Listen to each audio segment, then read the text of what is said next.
Hello guys! Welcome back to my YouTube channel!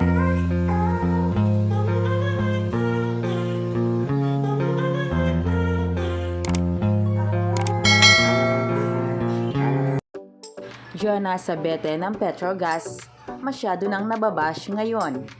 Tila sa kanyang interview, nagbitaw ng salita si Jonah Sabete.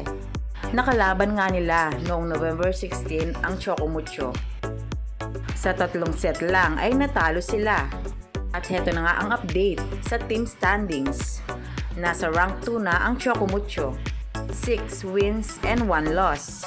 Subalit ang Petrogas ay nasa rank 6, 4 wins and 4 loss. Kaya dito na nga nagalit ang mga fans ng Chocomucho dahil sa pag-criticize ni Jonah Sabete. At parang nayayabangan sila dito. Ngayon napatunayan ng Chocomucho na kaya nilang talunin ang Petrogas. Nasabi nga ng ibang fans na kinain ni Jonah Sabete ang kanyang mga sinabi. Wala namang masama kung gusto mong manalo, pero dapat lagi ka lang maging humble. Actually, ayaw namin matalo talaga.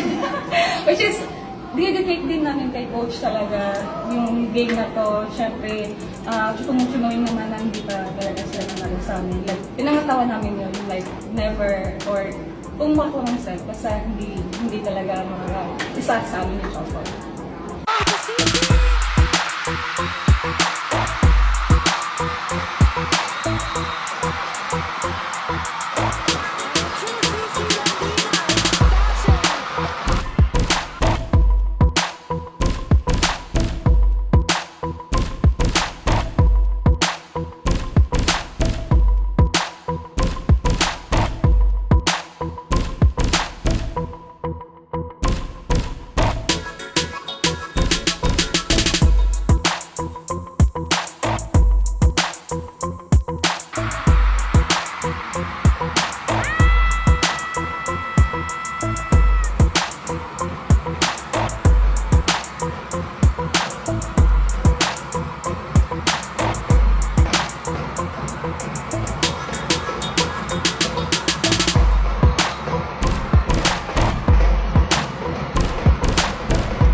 So, ayun na nga guys.